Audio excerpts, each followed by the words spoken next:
దత్తాత్రేయ స్వామి వారు త్రేతాయుగంలో కదా. ఆ గురువు గారి యొక్క తండ్రి గారు ఎవరు అంటే ఈ యొక్క అత్రి మహర్షి గారు.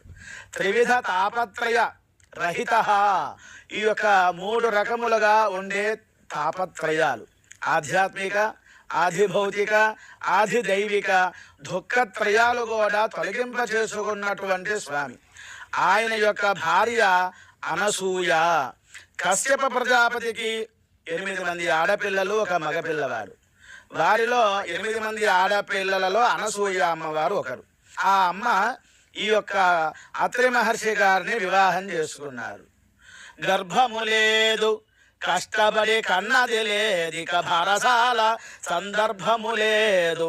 అహో పురిటి స్నానములన్నడికట్లు లేవు, ఏ స్వర్భువనాల నుండి దిగివచ్చరి నీ ప్రణయాంక పీఠిక అర్భకులంతులేని జననాంతర పుణ్య తపఃఫలములై. ఈ యొక్క అత్రి మహర్షి గారి గురించి మనం తెలుసుకుంటున్నాం. 20వ అధ్యాయంలో అత్రి మహర్షి గారి యొక్క భార్య అనసూయ అమ్మవారు, వారిద్దరూ కూడా నిరంతరం ధ్యానం తపస్సు చేస్తూ ఉన్నారు. నారద మహర్షి గారు 14 లోకాలు తిరుగుతూ వైకుంఠానికి, రుద్రలోకానికి అంటే కైలాసలోకానికి, సత్యలోకానికి వెళ్ళారు. అమ్మా, ఏకాదశి వస్తోంది కాబట్టి కాస్తంత గుగ్గిళ్ళు, ఇనుప గుగ్గిళ్ళు ఉన్నాయి, వీటిని ఉడకబెట్టండి, నోట్లో వేసుకుంటా అన్నారు. ఎవరైనా సరే ఇనుప గుగ్గుళ్ళు నోట్లో వేసుకుంటారా? అది వండుతారా? అవి ఉడుకుతాయా అని అన్నారు. సరేలేమ్మా, ఉడికించే వాళ్ళ దగ్గరికే వెళ్తాను అన్నారు నారద మహర్షి గారు. ఈ యొక్క బ్రహ్మ విష్ణు మహేశ్వరుల యొక్క భార్యలు 3 అమ్మలు కూడా కాస్తంత ఆశ్చర్యచకితులయ్యారు. నారద మహర్షి గారు ఈ అత్రి మహర్షి గారి దగ్గరికి వచ్చి అనసూయమ్మ దగ్గరికి వెళ్ళారు. అప్పుడు చెప్పారు, ఈ యొక్క ఇనుప గుగ్గుళ్ళు కాస్తంత ఉడకబెట్టండి, ఈ యొక్క ఏకాదశి వ్రతం ఉంది కదా, నోట్లో వేసుకుంటాను అన్నారు.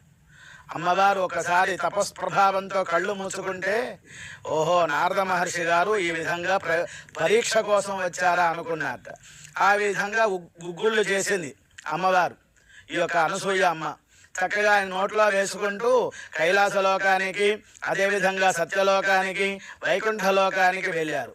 అమ్మ, నేను తింటున్నాను, చక్కగా చేసేవాళ్ళు ఉన్నారు అంటే ఎవరు ఏమిటి అడిగారు. అనసూయ అమ్మవారు అత్రి మహర్షి గారి యొక్క భార్య అన్నారు. అటువంటి అత్రి మహర్షి గారే అంటే వారి యొక్క భార్య అనసూయమ్మ ఎటువంటి పాతివత్యాన్ని కలిగినటువంటి వారు కదా. అప్పుడు 3 అమ్మలు కూడా వారి భర్తలను పంపించారు ఇక్కడికి. ఇలా వచ్చినప్పుడు అభ్యాగత స్వయం విష్ణు, అనుకోకుండా వచ్చిన వాళ్ళు విష్ణు రూపంలో ఉంటారు కదా, మేము భోజనానికి వచ్చాము అన్నారు.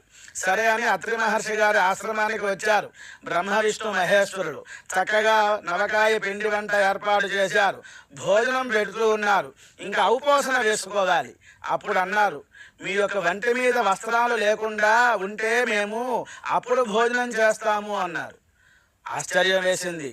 ఎంతటి మగవాళ్ళురా మీరు, ఈ విధంగా అంటారా అన్న ఉద్దేశంతో చేతిలో నీళ్లు పోసుకొని అలా చల్లారు తపప్రభావంతో. పిల్లలుగా క్యార్ క్యార్ క్యార్ అని ఏడుస్తూ ఉన్నారు.